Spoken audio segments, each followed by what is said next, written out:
बहुत बहुत प्रणाम। मैं देहरादून की वासी हूँ और दिल्ली में काम करती रही हूँ पिछले 15-20 साल से। विदेश भी गई, वहाँ भी काम किया और इसी में काम किया। मैंने ह्यूमन राइट्स में काम किया, सोशल वर्क किया, समाज की सेवा की। जब उत्तराखंड आए तो उत्तराखंड इसलिए आए क्योंकि हम दिल्ली के माहौल से तंग आ चुके हैं। औरतें वहाँ सुरक्षित नहीं हैं।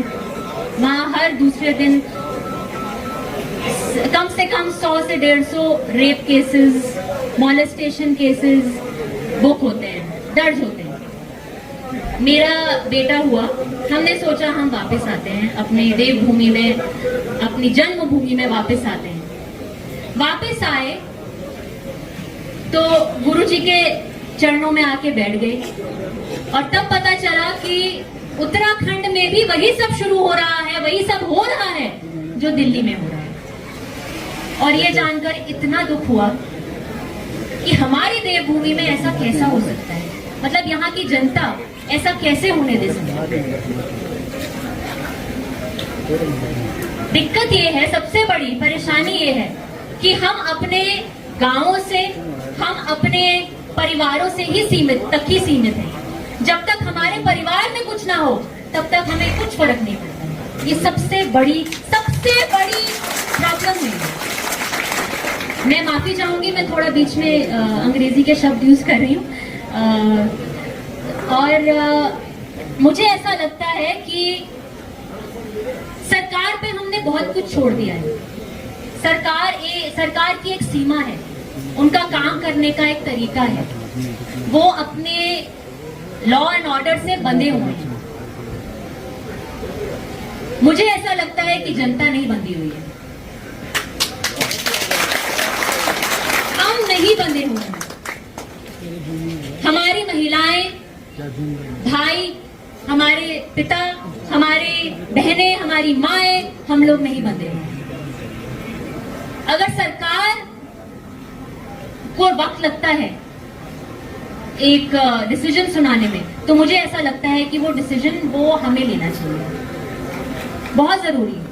पुरोला कांड हुआ, वो सिर्फ पुरोला में ही भगदड़ मची, चाहे वो बहुत बड़ी न्यूज बनी, बहुत बड़ा, हर जगह उसका आप देखेंगे मीडिया में हर जगह उसकी न्यूज थी। पर उत्तराखंड में कहीं और आपने वो उसका इफेक्ट नहीं देखा हो। हम ये नहीं सोचते ये उत्तराखंड हमारा खंड है।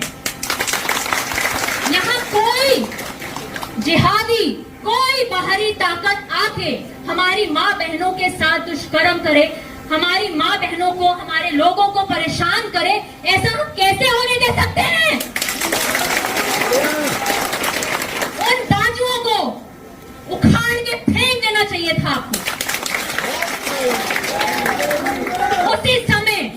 उसी समय। वो निर्णय आपका था। और जैसे योगी जी ने बोला, क्यों देते आप अपनी दुकानें, क्यों देते अपने घर? मक्का मदीना जाके आपने देखा? अगर आपने नहीं देखा है, आप पढ़िए, आप गूगल पे पढ़िए। गूगल महाराज तो सबसे बड़े महाराज हैं आज की डेट पे। पढ़िए उसके बारे में, मक्का मदीना के बारे में पढ़िए अगर आप लोगों को नहीं पता। जैसे योगी जी ने, हमारे महाराज जी ने बोला, वहां कोई हिंदू रह नहीं सकता। तो क्या हम हिंदुओं के अंदर इतनी एकता नहीं है? क्या हम इतने कायर हैं? क्या हम इतने कमजोर हैं कि हम मिलकर अपनी देवभूमि को, अपने खंड को सुरक्षित नहीं रख सकते इन बाहरी ताकतों से?